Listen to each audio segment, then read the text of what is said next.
여러분 삶의 주님의 은혜와 평강이 항상 넘치는 8월 되시길 축복합니다. 여러분 TV 홍시표행 가끔씩 보십니까?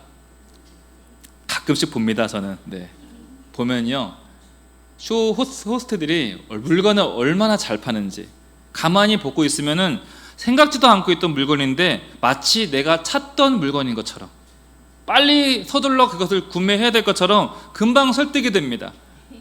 그럼 뭐에 홀린 것처럼 기대하고 흥분하는 마음으로 나도 모르게 물건을 주문하고 있어요. 그리고 그 다음날 택배가 도착을 해서 기쁜 마음에 상자를 열면요, 열자마자 내가 이걸 왜 샀지? 아까운 카드값, 반품을 한다 하더라도 또 아까운 반품 배송비. 여러분들 이런 경험 있으신가요? 어떤 사람과 밥을 먹고 있는데 분위기에 취해서 한마디 했는데 집에 오는 길에 계속 그게 마음에 걸립니다. 내가 그때 그 말을 왜 했을까? 그때 그 말은 하지 말걸. 그냥 웃음으로 넘길 수 있는 일인데 내가 그때 왜 인상을 쓰고 소리를 질렀을까? 별것도 아닌 건데 왜 이렇게 발끈했을까? 여러분 이런 적 있으실 겁니다. 우리는 사소한 일상 속에서도 상당히 많이 후회를 하며 살아갑니다.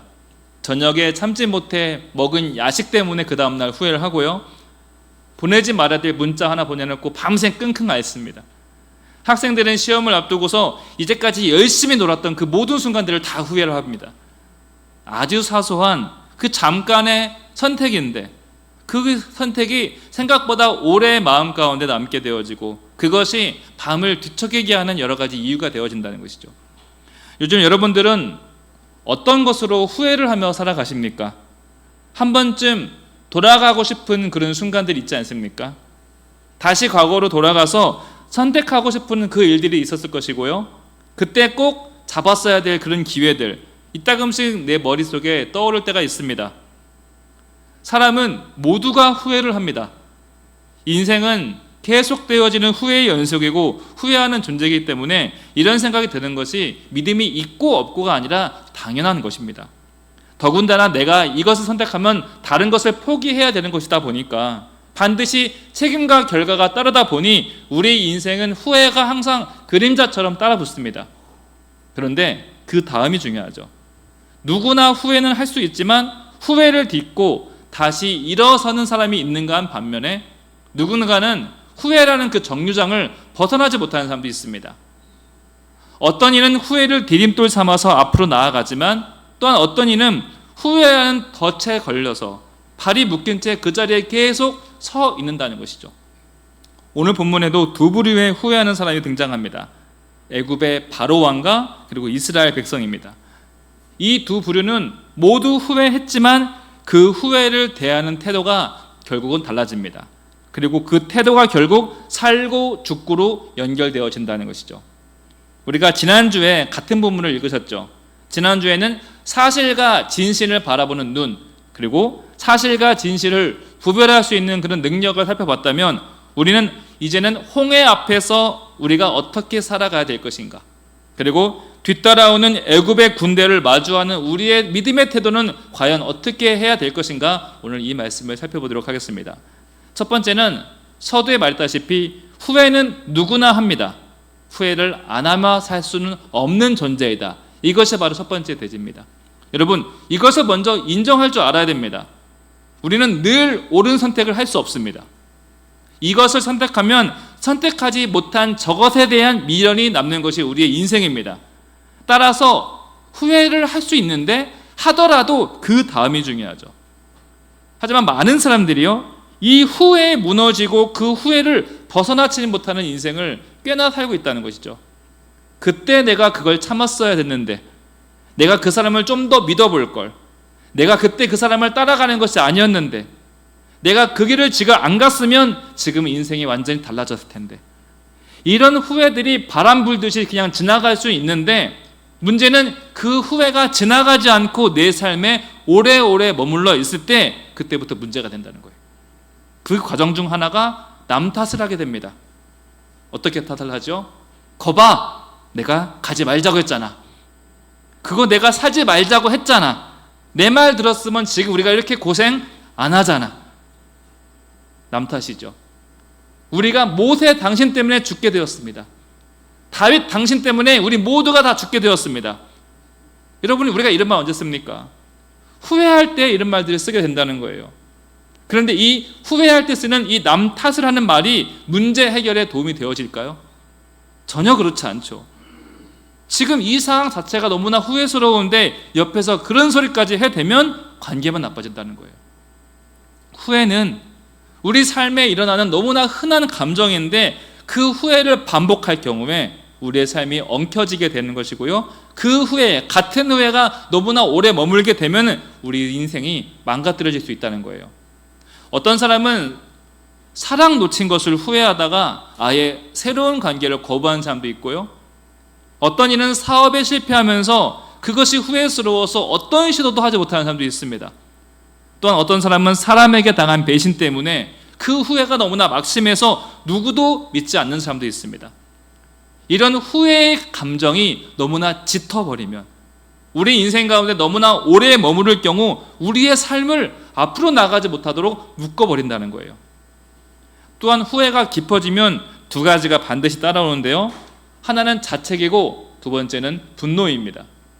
먼저 자기 자신에게 실망을 하게 됩니다. 그리고 그 실망을 다른 사람에게 투사하면서 관계도 믿음도 희망도 다 무너지게 되어지는데, 바로 애굽의 바로가 그러했습니다. 10가지 재앙을 경험했습니다. 이스라엘 백성을 어쩔 수 없이 내보내긴 했지만 막상 이스라엘이 떠나가니 속이 끓기 시작하겠죠. 여태 애굽의 굳은 일들을 다 이스라엘 노예들이 해왔는데 지금 그 일을 대신할 사람이 없는 거예요. 여러분 생각해 보십시오. 10개의 재앙이 온 나라를 휩쓸어 갔습니다. 그 뒷수습을 할 수 있는 노예가 아무도 없는 거예요. 그러니 하루가 멀다 하고 신하들이 찾아와서 애굽의 바로를 괴롭힙니다. 폐하, 성 안에 물자가 없습니다. 인력이 부족해서 아무것도 할 수가 없습니다. 국고의 창고가 비어서 공사가 중단됐습니다. 지금 백성들이 수군됩니다. 도대체 어쩌자고 그들을 그렇게 순순히 내줬습니까? 바로의 자존심이, 스스로 신이라 여겼던 바로의 자존심이 저 땅 아래까지 떨어지게 되었고요. 여기저기서 수근거리는 소리가 들려오게 된다는 거예요. 여러분, 후회가 자책감으로 바뀌게 되었습니다. 그러면서 속에서 이런 생각이 드는 것이죠. 내가 졌다고? 나는 애굽의 왕인데, 신인데, 그럼 내 체면은 어디 갔는가? 처음엔 당연히 무서웠습니다. 분명 이 10가지 재앙은 사람이 일으킬 수 없는 하나님만 하실 수 있는 그런 재앙이었습니다. 하늘에서 우박이 내리고 짐승이 죽어나가고 장자가 죽던 그 밤, 바로는 하나님 앞에 무릎 꿇을 수밖에 없었습니다. 그런데 문제는 인간은 자꾸 까먹는다는 것이죠.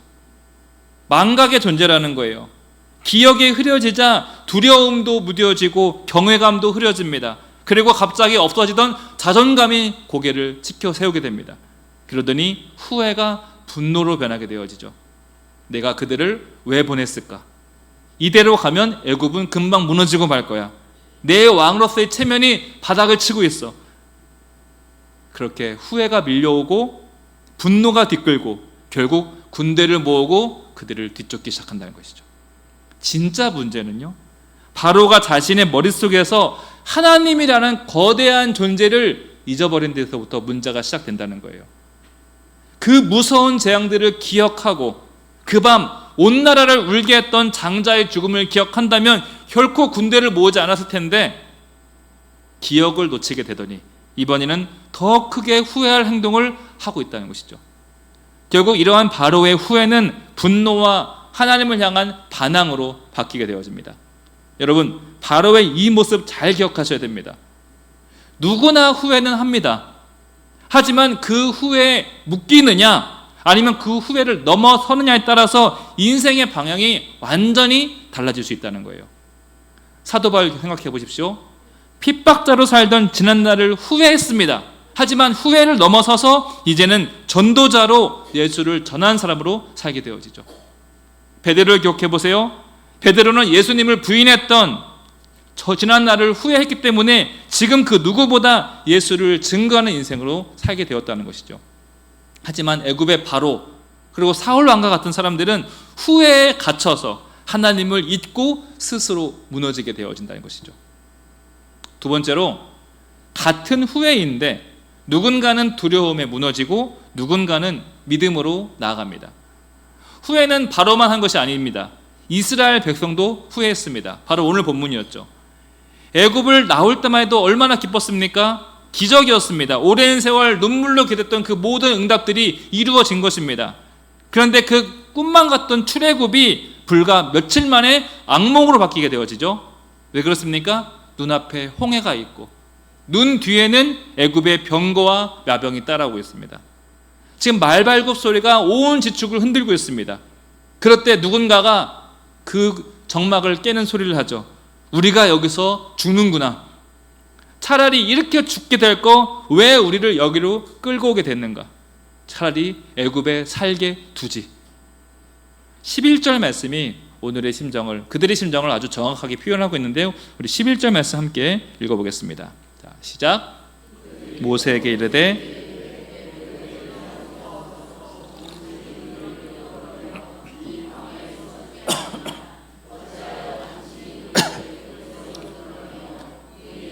이같이 하느냐. 여기서 봐야 할 것이 이스라엘이 지금 하나님을 전혀 인지하지 못하고 기억하지 못하고 있다는 것이죠. 눈앞에 홍해가 보이자마자 그들 역시도 바로와 똑같이 10개의 재앙을 다 까먹었습니다. 저 멀리서 병거의 그 말발굽 소리가 들리자마자 6월절의 밤, 그 은혜로운 그 밤을 전혀 기억하지 못하고 있다는 거예요. 완전히 두려움에 사로잡혀서 구원받은 그 기억, 하나님의 능력을 머릿속에서 완전히 지워버렸다는 겁니다. 불과 방금 전까지 구원을 노래하면서 하나님을 찬양하면서 걸어왔으면서 홍해를 보자마자 그 즉시 하나님을 향한 원망을 쏟아내고 있다는 거예요. 여러분, 우리도 이런 적 있지 않습니까? 분명 하나님께 기도하고 결정한 일인데 막상 어려움이 닥치니까 어떻습니까? 내가 이걸 왜 선택했을까? 내가 여기를 왜 왔을까? 그냥 예전처럼 살걸. 이럴 거면 괜히 기도했나? 분명히 기도하고 시작을 한 건데 몇 개월 후에 코로나가 터지니까 하나님을 향한 원망이 쏟아지는 것이죠. 분명 기도하고 직장에 들어간 건데 가자마자 직장 상사가 나를 괴롭힙니다. 이럴 거면 나를 왜 여기로 보냈습니까? 처음에는 감사합니다 였지만 금세 하나님을 향한 원망으로 바뀐다는 거예요. 내가 기도를 하는 게 아니었는데 하나님께서 내 기도를 잘못 들으신 것 같다. 그래서 누구나 하는 이런 후회의 감정이 자칫하면 하나님을 향한 원망으로 불신으로 바뀔 수 있다는 것이죠. 그 위기의 순간에 모세가 강하게 한마디를 합니다. 우리 13절 말씀 함께 읽어보겠습니다. 모세가 백성에게 이르되 너희는 두려워하지 말고 가만히 서서 여호와께서 오늘 너희를 위하여 행하시는 구원을 보라. 너희가 오늘 본 애굽 사람을 영원히 다시 보지 아니하리라. 모세는 이렇게 얘기합니다. 가만히 있어라. 하나님이 싸우실 것이다. 지금 우리가 경거망동 움직일 때가 아니라 하나님을 바라볼 때다. 여기서 가만히 서라는 말은 그냥 서 있으란 말이 아니라 마음을 멈추라는 뜻입니다. 생각을 멈추라는 거예요. 그 후에 그 감정, 그 불안, 그 감정들을 멈춰보라는 거예요. 허둥대지 말고 계산하지 말고 믿음의 눈으로 하나님을 바라보도록 요청하고 있습니다. 사실 모세가 이렇게 말을 하고 있지만 여러분, 그 누구보다 제일 두려웠던 게 모세가 아니었을까요? 홍해에 빠져 죽는 것보다 아니면 애굽 군대에 죽임당하는 것보다 더 치욕스러운 게 뭐예요? 나 때문에 이 200만 이스라엘 백성이 다 죽게 되는 거, 모든 이의 죽음이 다 모세 탓이 되어지는 거, 모세가 이것이 제일 두렵지 않았겠습니까? 모세의 마음이 얼마나 힘들었겠어요. 솔직히 백성들 앞에서 지도자로서 믿음은 지켜야 되겠고 길은 보이지 않고 백성들은 지금 원망을 쏟아내고 있고 이렇게 모든 사람이 다 두려워하고 있습니다. 모든 사람이 하나같이 후회하고 있는 그때 10개의 재앙으로 애굽을 전복시키신 하나님께서는 이번에는 홍해를 가를 준비를 하고 계시다는 거예요.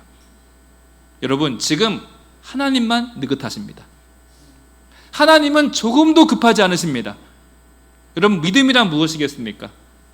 하나님께서 얼른 이것을 시작해 주세요 간구하는 것이 믿음이 아니라 이미 일하고 계신 하나님을 바라보는 것이 믿음인지 믿으시길 바랍니다. 사랑하는 성도 여러분, 우리가 믿음을 지켜야 되는 것 다 알고 있습니다. 감사해야 되는 것도 알고 있고 기도해야 되는 것도 알고 있습니다. 그런데 현실이 어렵고 복잡하고 시끄럽다 보면은 가만히 있는 것이 쉽지가 않죠. 자꾸 생각은 많아지고 불안은 밀려오고 기도는 하고 싶지만 머릿속에서 이런저런 생각들이 떠나질 않습니다. 결국 핑계만 늘고 남 탓만 늘게 되죠. 하지만 오늘 주님께서는 우리에게 분명하게 말씀하시죠. 구원을 기억하라요. 그리고 구원을 기억하고 가만히 있으라는 겁니다. 여러분, 이 진리는 변하지 않습니다. 예수님께서 제자들을 꾸짖습니다. 내가 함께하고 있는데 왜 파도를 두고 두려워하느냐? 내가 지금 이 배에 너희들과 함께 있는데 왜 바람 보고 그렇게 난리를 치냐? 여러분, 우리가 해야 될 게 무엇입니까? 빨리 무언가 내 삶에 어떤 변화가 일어나기를, 그런 걸 바라는 것이 아니라 내가 지금 누구와 함께하고 있는가, 그것을 붙들고 믿음을 바라보는 것, 그 기억을 되살려야 된다는 겁니다. 여러분, 내가 선 지금 그곳, 여러분이 살아가고 있는 지금 이 순간, 그곳을 후회의 땅으로 만들지 마시고요, 하나님을 기억하는 땅으로, 믿음을 붙드는 땅으로 삼으시길 축복합니다. 그때 그곳에서 하나님이 행하실 일들을 보게 된다는 것이죠. 여러분, 하나님이 함께 하시면 어디서나 문이 열립니다. 홍해도 열리시는 하나님이십니다. 나중에 더 좋은 곳으로 인도해 주세요가 아니라 하나님, 지금 이곳을 좋은 곳으로 만들어 주세요. 지금 이곳이 주님께서 역사하시는 땅이라는 것이죠. 세 번째로, 기억하는 자만이 구원을 보게 됩니다. 오늘 이 말씀의 결론인데요, 함께 따라해 보겠습니다. 기억하는 자만이 구원을 본다. 이 한 줄 꼭 챙겨가시길 바랍니다. 여러분, 하나님은 우리의 실수도 아시고 우리의 연약함도 알고 계십니다. 우리가 후회하는 그런 존재라는 것도 알고 계십니다. 지금 이스라엘 백성도 흔들리고 있고 모세도 흔들리고 있습니다. 하지만 그 흔들림 역시도 하나님이 알고 계시고 하나님의 계획 중에 포함되어 있다는 거예요. 바로의 마음을 완악하게 그냥 두신 것도 하나님의 허락이었듯이, 이스라엘을 홍해 앞으로 이끄신 것도, 이스라엘의 뒤를 병거 뒤로 이끄신 것도 다 하나님의 계획이었습니다. 현실만 본다면 어떠세요? 지난주 말씀 기억하시죠? 사실만 보면 어떠합니까? 최악이죠. 불안합니다. 공포입니다. 원망할 수밖에 없습니다.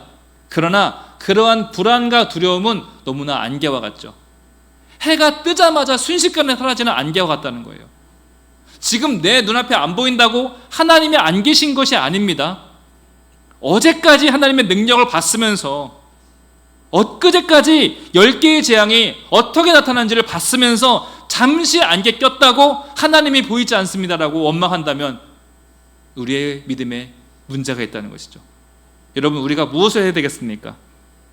후회 앞에서, 두려움 앞에서 우리가 할 일은 딱 하나뿐입니다. 여러분, 이것만 잘해도 우리 인생 성공한 인생입니다.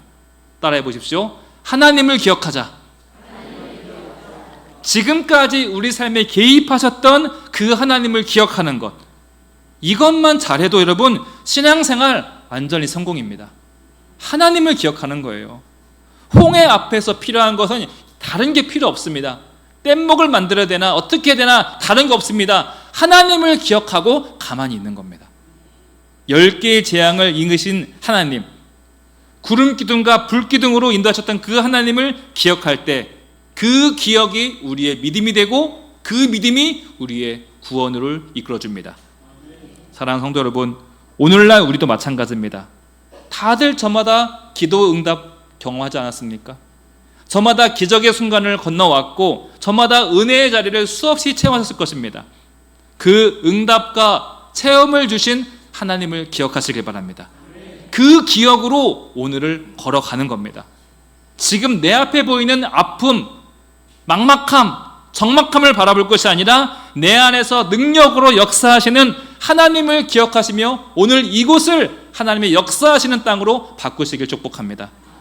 여러분, 엘리야를 보세요. 남들 부러워할 온갖 능력 체험 다 경험했습니다. 그러나 기억을 놓치니, 하나님을 놓쳐버리니 어떻게 했습니까? 주님, 나를 죽여주소서. 하나님을 그렇게 뜨겁게 경험했음에도 불구하고 하나님을 향한 그 기억을 놓쳐버리니 도망자로 숨게 되더라는 거예요.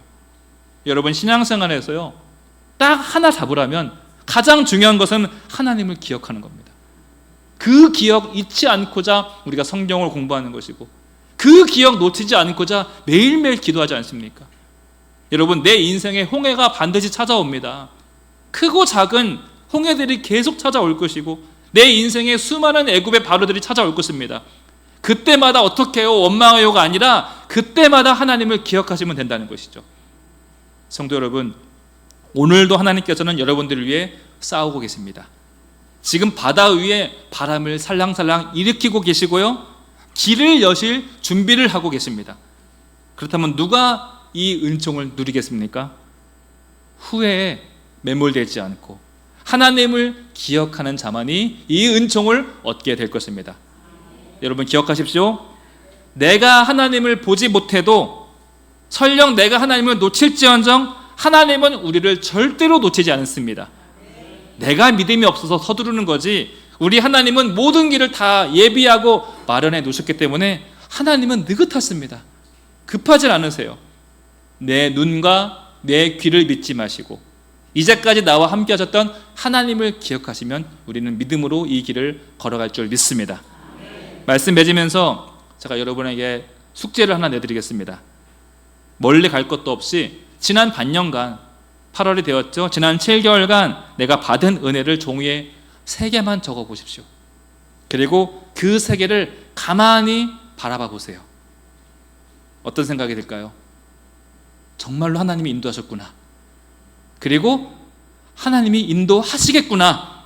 여러분, 이 고백이 나올 때까지 그 고백 적고 그 기도 적고 가만히 바라보시길 바랍니다. 그리고 그 은혜의 기억을 붙잡고 남은 2025년 힘차게 걸어가는 저와 여러분 되시길 주님의 이름으로 축복합니다. 말씀 기억하면서 함께 찬송 부르겠습니다.